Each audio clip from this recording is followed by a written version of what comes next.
Welcome to Dirty Work, where we pull back the curtain and chat with those rolling up their sleeves and getting their hands dirty to make a real difference. Join Kristie Coade, CEO of AMC Commercial Cleaning, as she speaks with CEOs, researchers, and decision makers, and get access to the insights, strategies, and success stories that can help you leave your own mark. Today is about science, innovation, and the power of care in leadership. I'm joined today by Professor Michelle Haber, who has dedicated more than 4 decades to childhood cancer research, pioneering treatments tailored to each child's unique diagnosis and genetic makeup, and driving towards the goal of zero childhood cancer. Her journey is not only about medical progress, but also about what it takes to lead with care, inspire teams, and sustain momentum when the challenges are unimaginable. AMC Commercial Cleaning has been a supporting partner for over 8 years and have been fortunate enough to witness firsthand the work, care and devotion that Professor Michelle and her team continue to devote. All right. Well, thank you for joining me. I really appreciate you sitting down and having a chat with us. It's an absolute pleasure. Thank you. So what we will do to start is we like to give a fast 5 questions just to relax the conversation. Okay. Totally unrelated to, what either of us do, but just to kind of kick us off a little bit, if you'll indulge me. Yeah, I'll indulge with pleasure. Sure. You Okay. go. What was the last show or series that you binged? We're in the middle of one called Vienna Blood at the moment, which is a sort of early 20th century murder mystery in Vienna with a policeman and a psychologist around the early time of Freud. So the psychiatrist and the policeman helping each other to solve. So you recommend? I think it's amazing. It's a period piece. Okay. It's very interesting. I would have loved it if you had said The Real Housewives of Sydney. No, I have never watched that, I have to say. Well, you're probably better off. Your first job?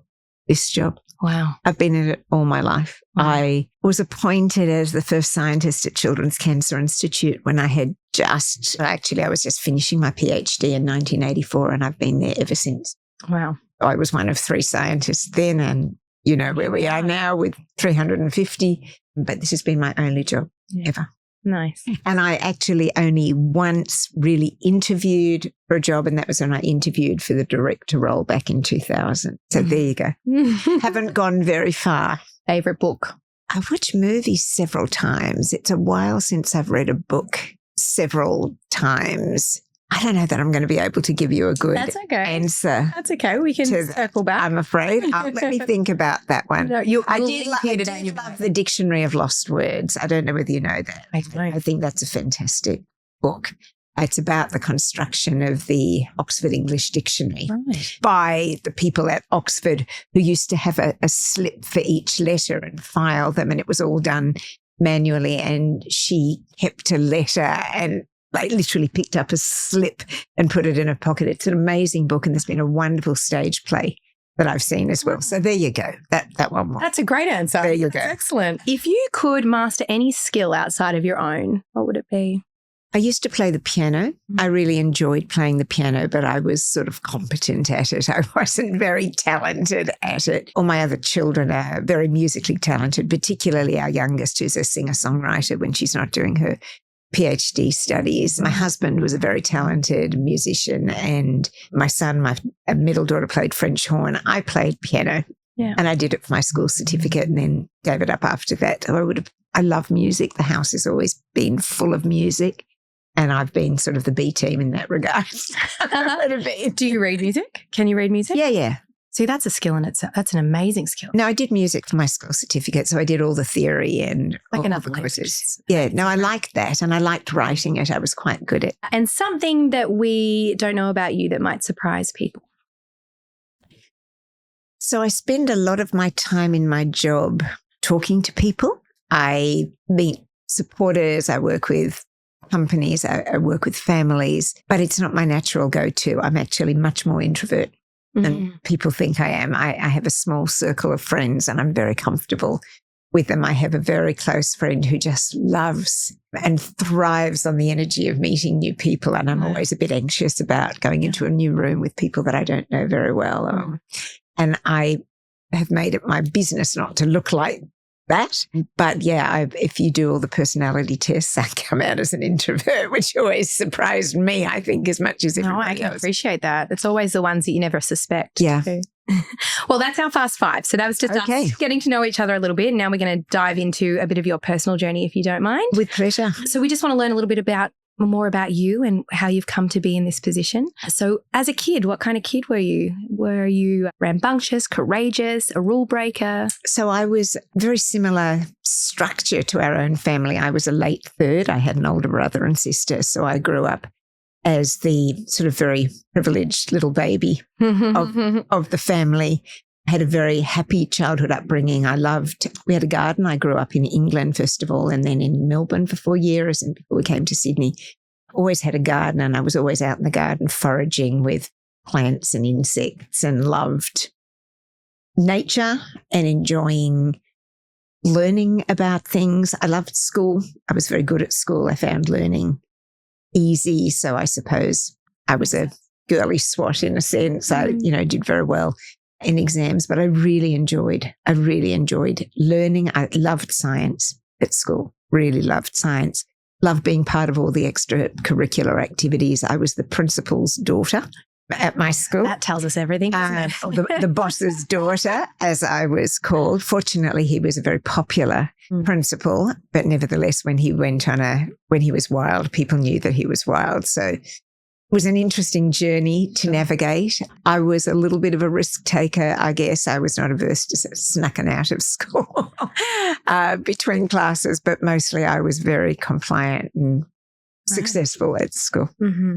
And any role models that you had growing up that shaped you or your leadership style? Yeah, so two, I think. I had a wonderful science teacher, David Elyard, who was actually has played a prominent role in science education over many years. But for those 3 years when I was in the equivalent of year 8, 9 and 10 now in high school, he was just a fantastic science teacher. He really stretched us all. He gave us great projects on this.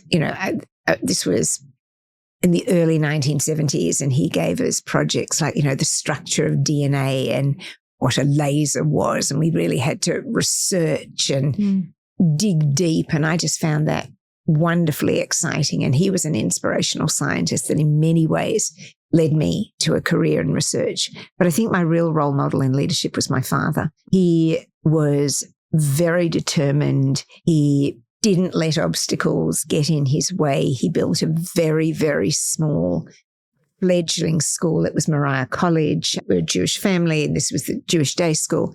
And it was very small. He came to Sydney from Melbourne to build it up from a school that had, I think, 45 children in the high school at the time. Wow. And within several years, it was in, the top 12 schools in the state. He used to say he was building a school that his daughter would be proud to matriculate from, which I did, and I was. And he sort of set the bar that if you could see something you really believed in and that you wanted to do, then you just went and did it. Mm-hmm. So I learned a lot from him in that regard. You originally started in psychology. Why didn't you stay in psychology, and what do you think would have happened had you have stayed in psychology? Yes, well, it was a different world then. So I went to university in 1974. It was just the beginning of sort of the women's liberation movement, but I came from a very traditional family where my mother had always stayed at home. And I always thought that I would be a housewife like my mother, and I didn't actually think that I would have a serious I didn't think that I have a serious career. I thought that I would go to university and that I would enjoy it, and that then I would hopefully find a partner and be lucky enough to get married and have children. And so I did psychology because it sounded like a really fascinating course. I had the marks to get into medicine, and I thought about doing medicine, and I thought, why would I do medicine if I'm not going to have a career? Wow. So I actually made a active decision not to pursue a career, and I did psychology. And what I learned, I had thought that I would really love the guidance and counseling. And as I did the psychology subjects, what I learned about myself was that I was really not very good with subjects where there wasn't a black and white answer. Right. It was where there was a theory, and it could be this or it could be that.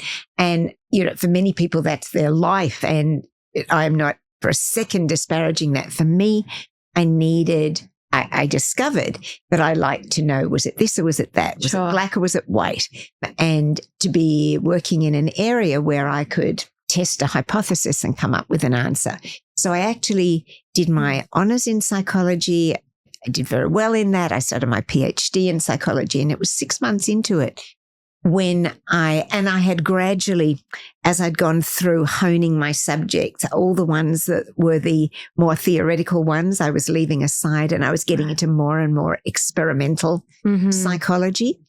And I did the first 6 months of my PhD in that. I had a terrific supervisor, and it was just, I thought, look, if I'm going to be doing research, which I loved and I was good at, I want to be doing it in an area where I feel that I can clearly make a tangible difference. And again, that was in no way disparaging the work that I was doing. It just didn't appeal to me in the way that I thought, what if I could do something that would really change people's outcomes, people's lives? I thought about researching birth defects or cancer. They were all like, wouldn't it be wonderful? And I was very fortunate that I was able to make the transition to do a PhD in cancer research, and I never looked back from that moment. If I'd have stayed in psychology, what I think I would have ended up doing, the subjects that I really liked, and I think maybe if I'd have done them, I might never have changed, there was the early days of the psychology as it related to various aspects of the brain. Right. And you could work out which aspects of the brain were driving which behaviors. And I think if I'd have studied that, I might have stayed in it because, again, it was a more empirical approach. But I changed into cancer research and just loved it from the first day. I can imagine, I'm going off book for a second, but I'm curious. I'm imagining that based on now what you do and the families that you speak with and talk to on a daily basis, you probably still tap into a lot of what you'd learnt in the psychology space on how to have difficult conversation or... One of the things really that my psychology training taught me more than anything was I did several courses there in research methods. It taught me very rigorously how to do good science. In terms of the families and how I relate to them, I think in psychology what I learned was that I liked talking to people and I liked listening to their stories, and speaking to the families and to the children and the survivors is still one of the most impactful aspects of any day that I do that. They never cease to inspire me. They never cease to move me. They never cease to distress me. And I find them incredibly motivating. Whether or not that came from the actual skills I learned then, I don't know.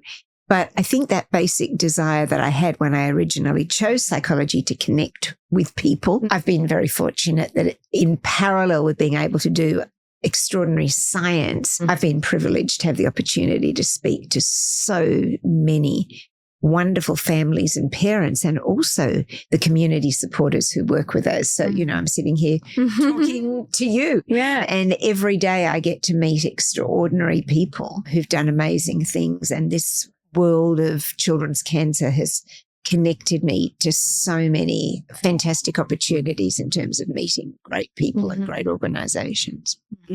Right, we're going to dive into science and innovation for a little bit, if that's okay, and breakthroughs, obviously, that have created change and in treatments and so on and so forth. To the bare basics, how do you explain what you do to children? I don't actually do anything to children because my training was never as a clinical doctor. I don't treat the children myself. But the great privilege I've had is to be able to do science. It's made a huge difference to children. And when I got into cancer research, when I first became that first scientist at Children's Cancer Institute, it wasn't called that then, it was called the Children's Leukemia and Cancer Research Unit. There were 3 of us back in the day. All 3 of us are still at Children's Cancer Institute 43 years later. Amazing. All internationally renowned children's cancer researchers. But the hope, the goal, the aspiration was that one day we would be able to do research that would make a difference to children with cancer. That was the goal. The fledgling institute was founded by parents and doctors of children with cancer. They raised the money, $1.6 million for the first children's cancer research laboratory in the country. it was opened in 1984, and barely 25 years before that, every single child with cancer diagnosed died of their disease. So back in the 1940s and 50s, childhood cancer was virtually a fatal disease.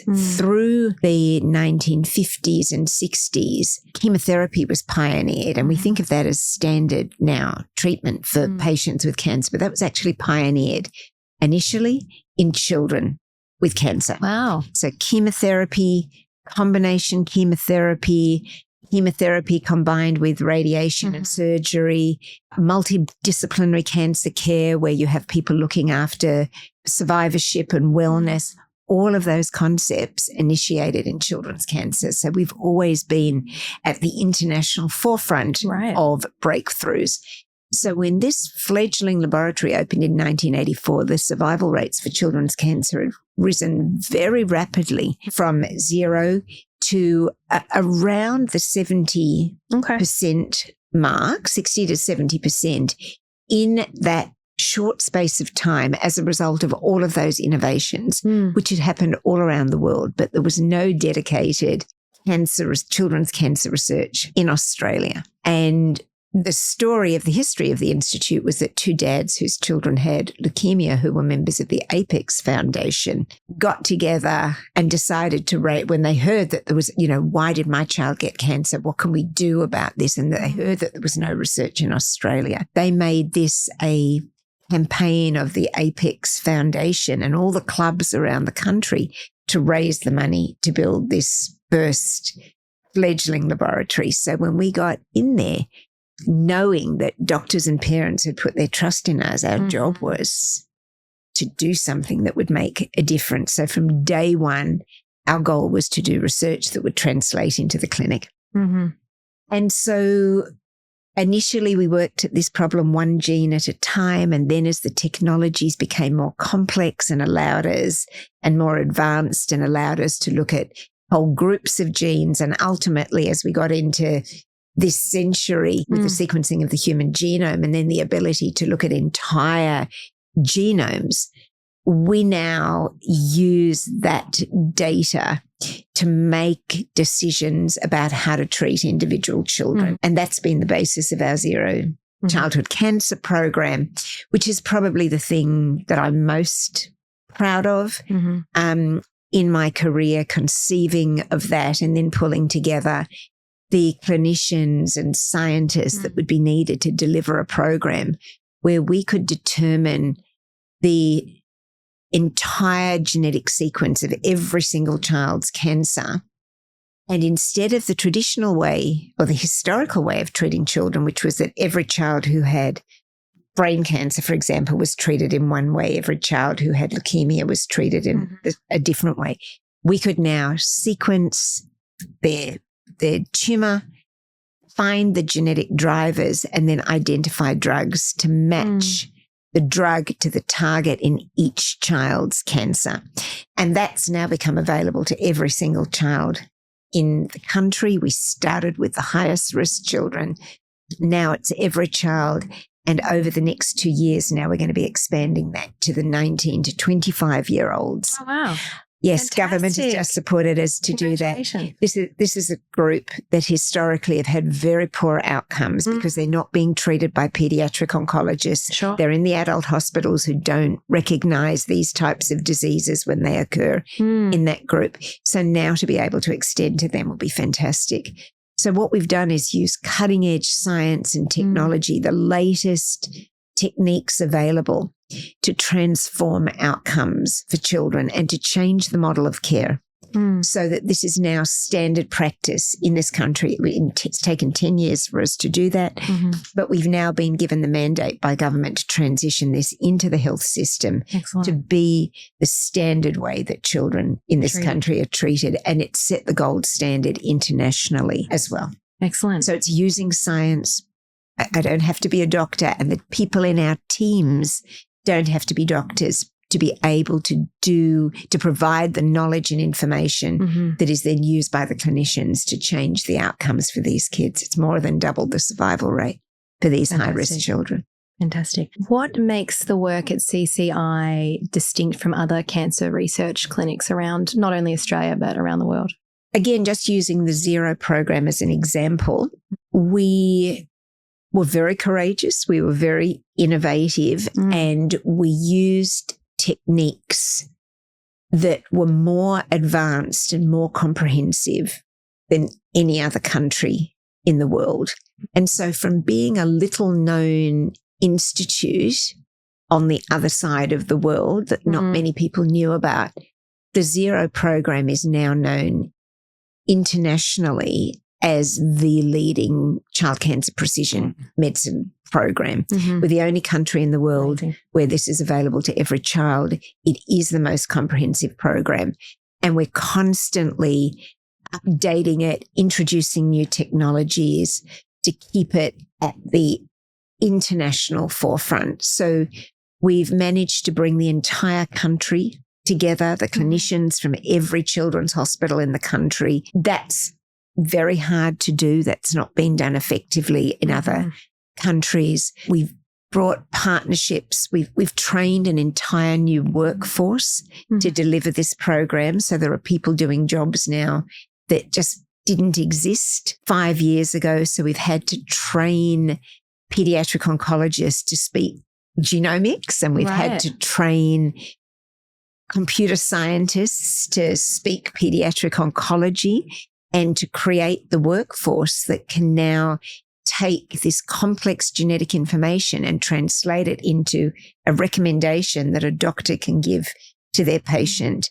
It's been an entire ecosystem change that we've had to build from scratch. As I said in a different conversation this morning, building the plane as we were flying it, but with a commitment to deliver a program that would make a difference to all our kids. So it's not that our work is different from what's going on in other parts of the world. There are other groups doing this, but we've been very privileged to be able to do this in a more cohesive, more effective, more comprehensive way than any other program in the world. And other programs have learned from us and have adopted much of the technology that we have developed.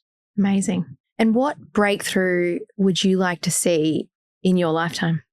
The journey that these kids go through is horrendous. It's just horrendous for every parent, whether their children have lived or died. They all say that holding their children down to inject them with poisons or to give them radiation or to see limbs amputated or to suffer vomiting or these terrible side effects, the journey is shocking. 20 years from now, I want us to have an armamentarium of targeted therapies that attack the tumor cells and spare all the normal tissues in the body. We're beginning to get better at it. Some of these targeted drugs that have been developed doing just that. They hit the tumor, they don't hit the normal cells, but mostly the treatments that are given to these children, pretty barbaric, actually. They are poisons that are designed to kill growing tissues because cancer cells are growing tissues, but unfortunately, the whole child's body is growing. So they get organ damage, they get problems with fertility, they get intellectual deficits. 2/3 of these children have serious lifelong, and in some cases life-threatening health challenges as a result of the treatments that have cured them. So it's not just cure that's our challenge, it's quality of life and journey. So we have to have better, safer treatments. We have to have more targeted treatments, and we have to have treatments that allow us to make cancer either a easily curable disease or one which is a chronic, manageable disease. Right. And I think with the escalation in the rate of technologies that I've seen over the last 10 years, I think we're going to get closer in, the next generation. I think we are going to get close to our goal. We called our program Zero Childhood Cancer because one day we wanted to have 0 children dying of cancer. Will we get there in 20 years? I'm not sure of that, but the new methods, techniques, approaches, the opportunity of immune therapy, which is only just being really, we're at the beginning of that journey for children with cancer. If we can harness the body's immune system more effectively to fight the cancer, spare the child cells, we will revolutionize these outcomes. And that's the outcome that I want to see. I don't want these families to suffer like this. You know, some of these children, I was speaking to a mother whose child died, and she said, why should my child have had to have gone through that and then die? You can't answer those questions. You can just commit to knowing that there is so much more to do and keep on doing it. I'm going to switch gears and move into leadership and legacy beyond the science. So your journey with leading all of your researchers and the institute. So you helped, as you mentioned, grow a 3-person lab into a world-class institution. What is a leadership lesson that you have learned the hard way? My first lesson in leadership was long before Children's Cancer Institute. Was that as a school child, you asked me, you know, what sort of child was I? And I suppose I was bright and I was precocious. And I remember one weekend thinking, wouldn't it be fantastic if I got all the people in the class and I gave everybody badges, and mine would be the big gold badge, and everybody would follow me, and we would go and do all these games in the playground, and my best friend got the silver badge, and then everybody else would have that. And so I spent all weekend cutting out the badges and writing everybody's names on them. And then the next morning at playtime, I gave out the badges, and everyone followed for the first minute across the playground. And then I remember one of my friends saying, this is a stupid game. Why, you know, what's in it for me? And off she went, and I was left there feeling a lot deflated, actually. And from that, I mean, that has stuck with me over 6 decades. I still remember thinking, oh my goodness, if you want people to follow you, you have to bring them on the journey. You have to give them a reason for wanting to be part of it. You have to give them a North Star that they're aspiring to, and that there's something that if you can show them why it's important to get there and make sure that you're listening to their views and bringing them with you, that you have a chance of getting there. And there is no way you will achieve that just by saying that you want to lead. So it was pretty tough as an 8-year-old, but it was a lesson that stuck with me all through my life. So I have, as a leader, always made sure to the best of my ability that I do spend a lot of time talking to people, finding out what's possible, finding out what the risks, the challenges, what other people might be thinking, and then brainstorming it to come up with a collective solution. But in every case, making sure that we all agreed that that was the direction that we needed to go in if we were going to achieve our goals. So maybe that wasn't the answer you were expecting. No, you know, it's funny. I know this isn't about me today, but it reminds me of a story when I was about the same age. I used to have friends come over for a play or what have you in my room. I would allocate them a certain part of my room. So that would be, you know, that's the desk, that's the bed, that's the toys. I'm going to turn around and I'm going to count to 10. And when I turn back around, I want that area to be clean. You and I had things in sim. And honestly, it worked.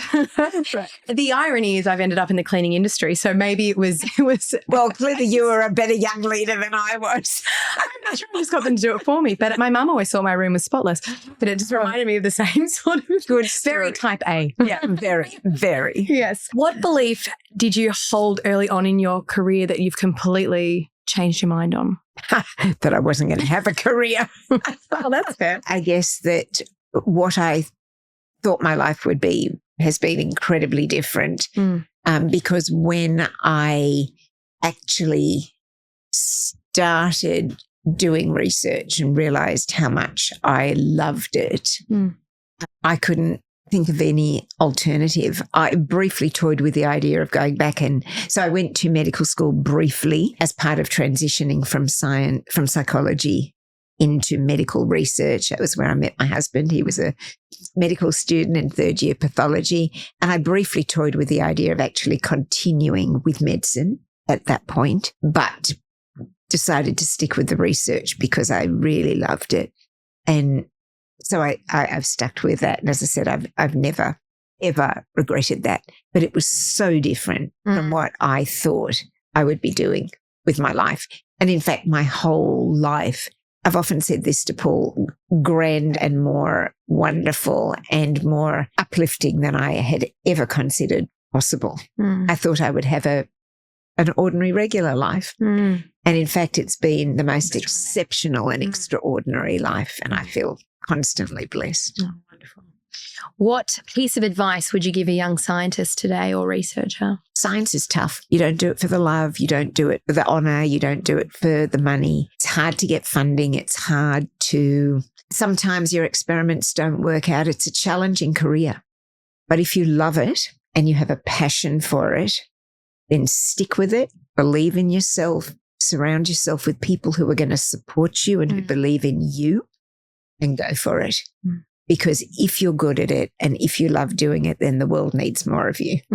So you go for it. Excellent. And what would you hope your legacy is outside of the science? So I think the science itself has created a legacy.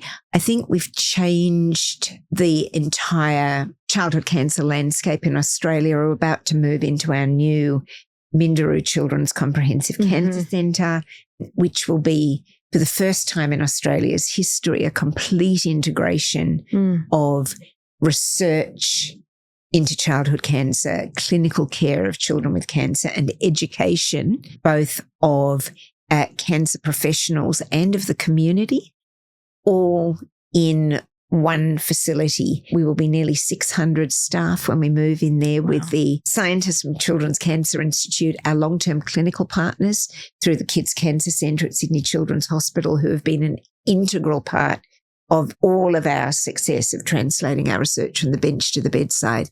They'll be there with us, also partnership with the University of New South Wales. And so this will be a unique environment that I think will be a beacon of hope for parents and families with children, not just in Sydney, not just in Randwick where we'll be located, but across the country and across the world. So very proud of that legacy.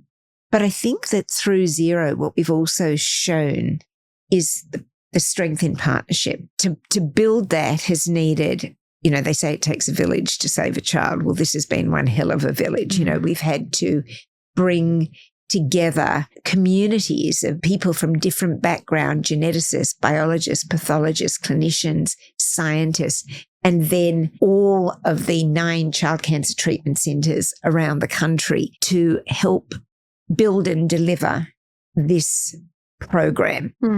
That's not always been an easy journey, and that's not to say that, there aren't times when the journey gets a bit bumpy.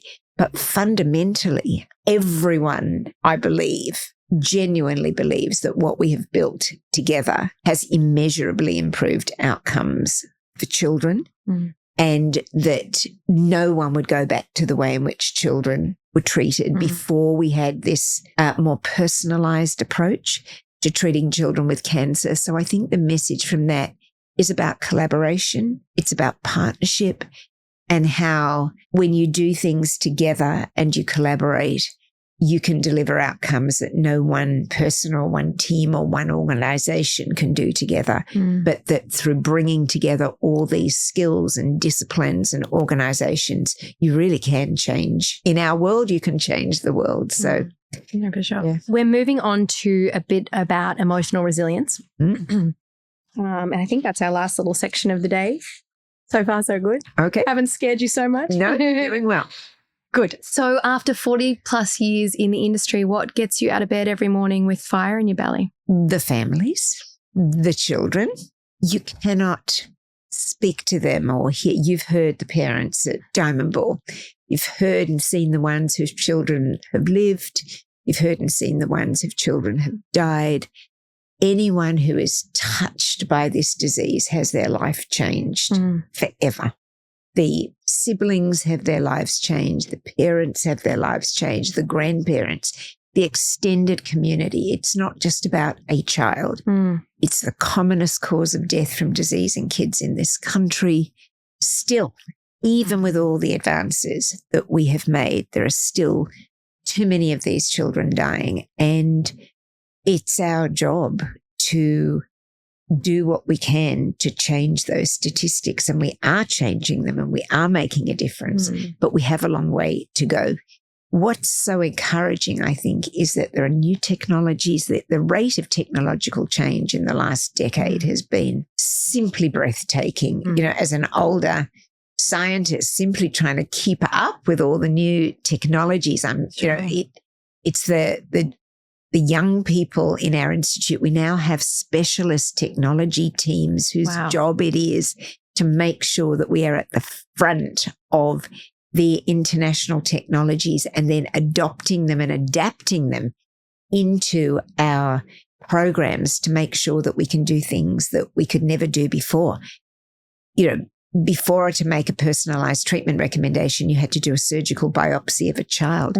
We're now very close to being able to introduce personalized medicine through blood testing, because we've shown that you can see in the blood of children with cancer the DNA of the tumor as it circulates through the body. The cancer cells die as they're spreading through the body and they release their DNA into the blood. And if you have techniques that are sensitive enough, you can analyze that DNA and make the same personalized treatment recommendations from the blood that you could from the original tumor. So instead of doing this once at the time the child's diagnosed, you can't keep doing surgical biopsies, but we know the tumor's changing. So this is giving us a window into the tumor, and that we've already got the evidence is making a difference to outcomes, and that's going to be put into standard zero routine clinical testing. We're now able to test for immune therapies. There are new immune therapies like CAR T cells where you can re-engineer a child's immune cells, take them out the body, engineer them to target their own cancer cell and put them back into the child as a sort of an army of warheads specifically to target that child's cancer. That was pioneered in children's cancer with leukemia in 2012. It's revolutionized how cancers of the blood are treated, and we're just now beginning to learn to do this for all the other types of children's cancers, and I think that's going to revolutionize it. So what gets me out of bed in the morning is the hope and the belief that we will one day in the foreseeable future achieve our goal of zero children dying of cancer. That's a pretty motivating. Oh, no doubt. You don't need any more motivation than that.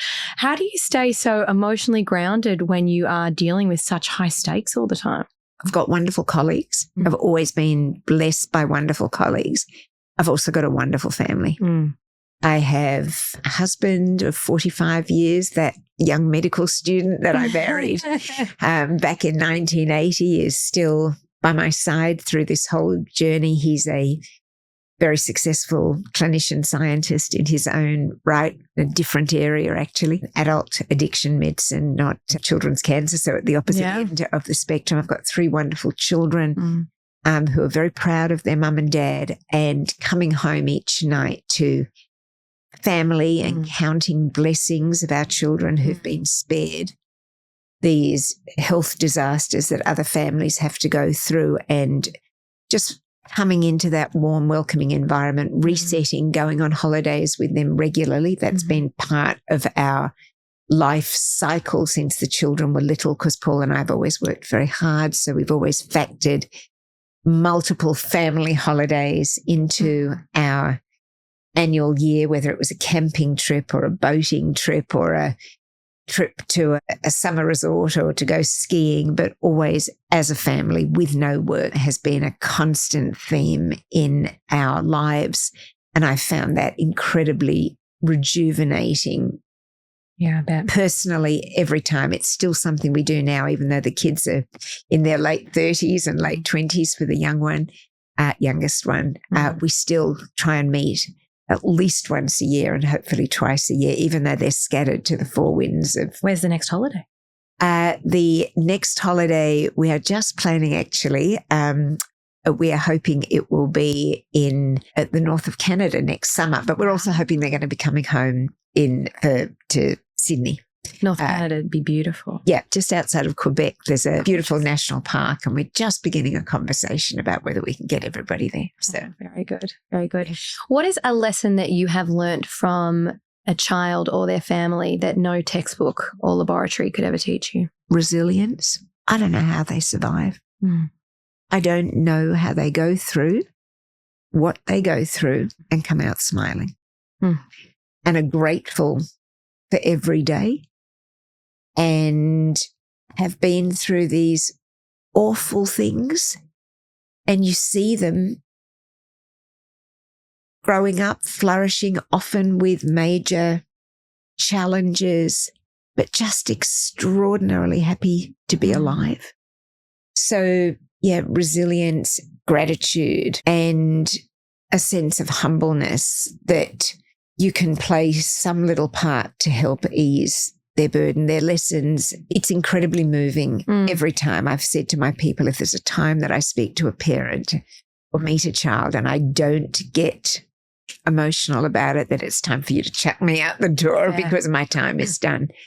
It never ceases to remind me how truly remarkable how they are and how important it is that we work together with community, with government, with parents, with scientists and doctors to work together to solve this problem, because it isn't cured. It's not done yet. We have so far to go. You know, some of the initiatives like, you know, CEO Dare to Cure, which I've been a part of since the jump, and all of the fundraising initiatives, what do they mean to the Institute?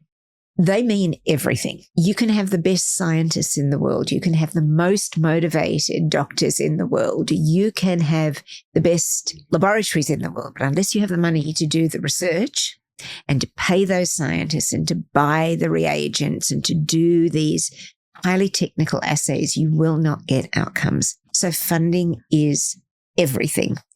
Our scientists spend a huge part of their time applying to funding agencies with their most competitive and most internationally leading research ideas. But the funding rates for many of these funding schemes are 1 application in 10 will get funded, even if they are incredibly valuable ideas that have a real potential to make a difference. Philanthropy and community fills that gap. It helps us take some of these ideas and to allow them to flourish. It allows us to run the institute and provide the infrastructure and these technologies and these capabilities that our scientists that can use. If we did not have community support, we could not have delivered zero. We could not have made the changes that we've made. We would not be in a position to continue to change outcomes for children. It's invaluable. So CEO Dare to Cure, I mean, it's just amazing. It's fun. It's fun. I mean, I've got a tattoo on my leg. I did. Yeah, I've never done that. I've never had a tattoo in my life, but now you do. When I've seen all of these, you know, CEOs of our most innovative and remarkable companies coming together, giving up not only the day to be part of it, but all the preparation and the fundraising before jumping into ice buckets and having snakes wrapped around them and walking on fire and glass, whatever it is they're doing. It is a remarkable statement of how the community believes in what we do, supports what we do, and most importantly, makes a tangible contribution to what we do. I think it's a wonderful way of spreading awareness through the business community.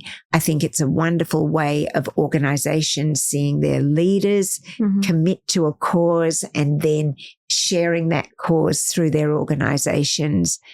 I think it's just fantastic. I've been privileged to be part of several of the dares myself. The snake pit was a memorable one. That's a lot. But I think it's fantastic, and I can only encourage other organizations and other CEOs to commit and to contribute. I think we've got 300 organizations that come together now to do this, and it's an event that could have triple that number. And we'd love to get the word out as far and as fast as we can, because I think it makes everyone feel fantastic, apart from the bit where the spider walks across your hand. Yeah. Well, I think I've done the CEO God, I can't even tell you how many times, but I'm an ambassador for that particular program, trying to get as many people involved as possible. But this year we're doing the Extreme Fitness Challenge. So I've roped in a few people to punish them as well. There you it's go. Not just me this year. Yes, it's good. It's good for them too. Absolutely. Well, it encourages the whole team to get together. Absolutely. The trapeze was the most extreme one that I've done. That was in Sydney, maybe 5-6 years ago. But you are a wonderful role model for this and for supporting our organisation. Absolutely. A lot of fun. Well, look, that's kind of all we've got for today that I needed to, kind of ask you and get to know you a bit better. But I wanted to thank you so much just personally as well. We've been AMC's been a part of CCI for maybe up of 8 years. Yep.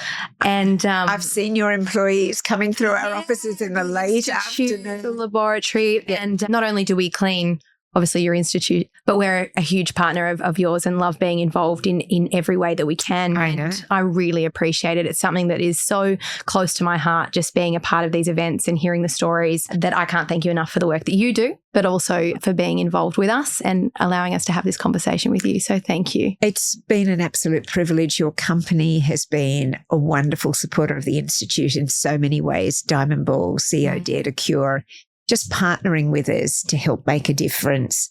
Your personal leadership and your story of your company, I think, is an inspiration. And I think that our organisations reflect aspiration and culture and working towards a common cause. So absolutely. For me, it's been a joy talking to you this morning. So thank you. Thank you so much. Thank you for listening to this episode of Dirty Work. If you enjoyed it, leaving a review helps others discover the podcast. Click follow so you're the first to know about new episodes. And for more information about AMC, their commitment to care, and their commercial cleaning services, visit amcclean.com.au.